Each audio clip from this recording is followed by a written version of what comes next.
अस्सलामुअलैकुम, मैं हुसनैन, आप देख रहे हैं नया पाकिस्तान। मेरे साथ इस वक्त कमल चौधरी मौजूद है। अच्छा मुझे बताएं, आज आप महंगाई के खिलाफ बाहर निकली हैं, जैसा कि पेट्रोल की कीमत में इजाफा हुआ, घी की कीमत में इजाफा हुआ, हर चीज़ में इजाफा हुआ।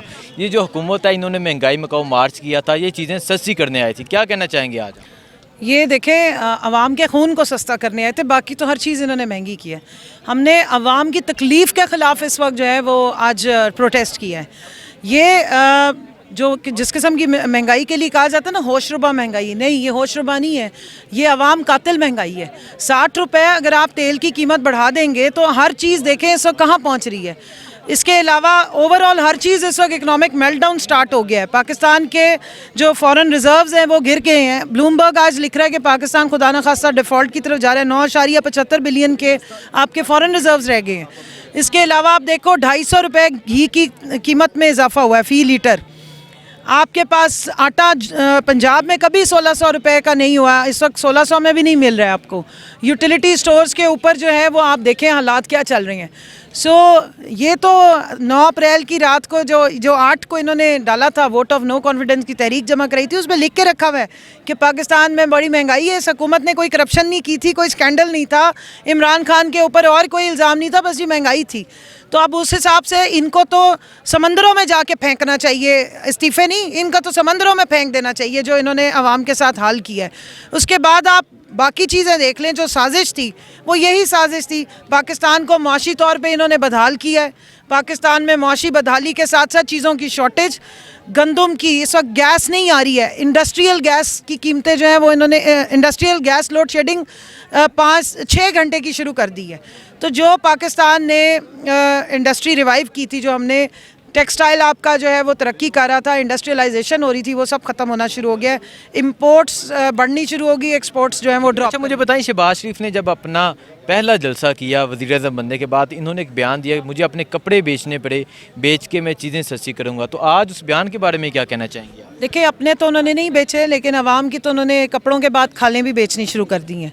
और वैसे तो एक वज़ीर-ए-आज़म बनने के बाद जो आनियाँ देखो और जानियाँ देखो हो रही हैं उसकी, और सुबह 7 बजे उठ के जो ड्रामे वो करता था कि वो टाइम ना ज़ाया हो जाए, 30,000 फुट की बुलंदी से फ़ोन कर लेता था कि 15 मिनट ना ज़ाया हो जाएं।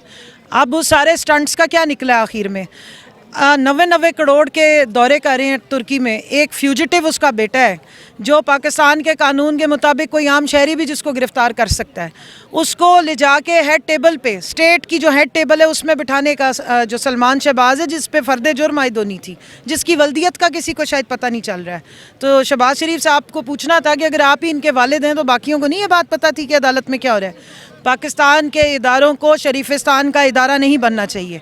इस वक्त पाकिस्तान जो है ना, ये मकबूजा शरीफिस्तान और जरदारिस्तान बन गया है। आप इलेक्शन कमीशन की हरकतें देख लें, ये 22 करोड़ आवाम का मुल्क है, इसके साथ जो मजाक और खिलवाड़ किया जा रहा है।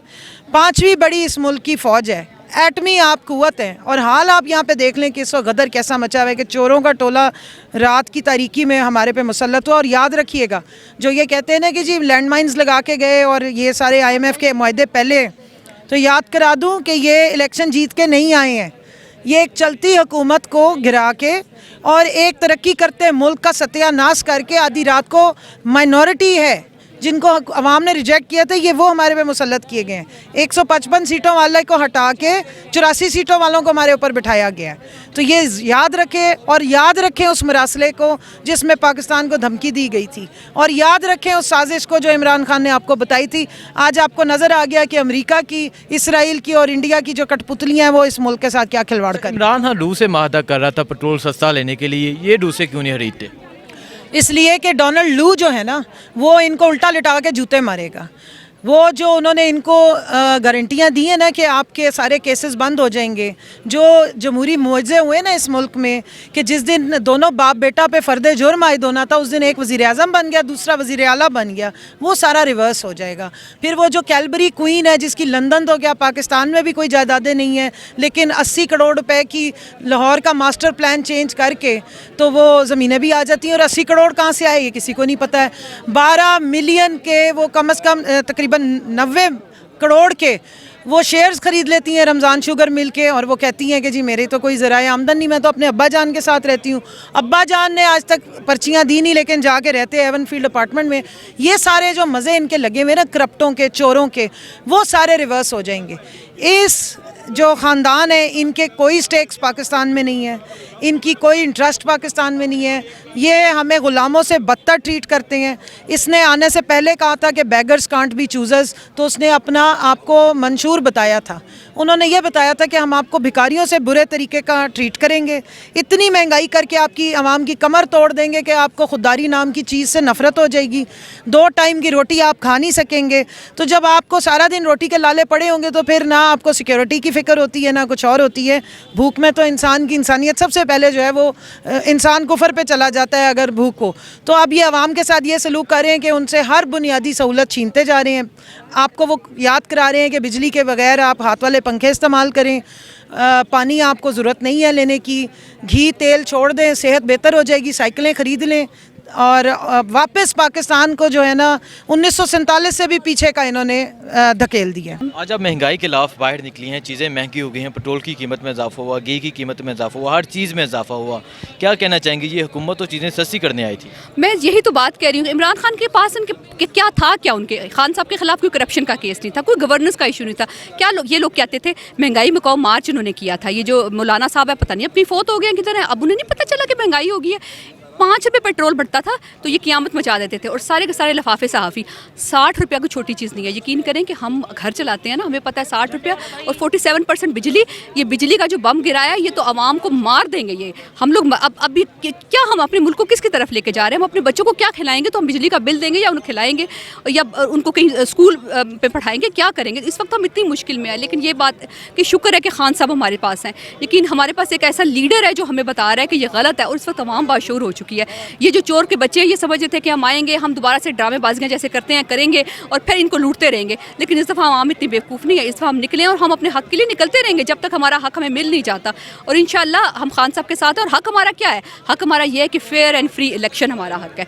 जब तक ये इलेक्शन नहीं हमें होने देंगे, खान साहब को इंशाअल्लाह हम 2/3 के साथ लेके आएंगे, उस वक्त तक हम खड़े रहेंगे उनके साथ। अच्छा, इन्होंने महंगाई मुकाऊ मार्च किया था। इन्होंने ये भी कहा था, शहबाज शरीफ ने वज़ीर-ए-आज़म बनने के बाद अपनी पहली स्पीच में कहा था, अगर मुझे अपने कपड़े बेचने पड़े, बेच के मैं चीज़ें सस्ती करूँगा। क्या कहना चाहेंगे आज? कपड़े उसके शायद इतने थे ही नहीं, कपड़े अभी तक बिके नहीं उसके। उसे कपड़े ना बेच, अपने फ्लैट बेच दे। लंदन के फ्लैट पर जो उसने जायदादें बनाई है ना पूरे 7 बरे-ए-आज़मों में, वो बेच दे।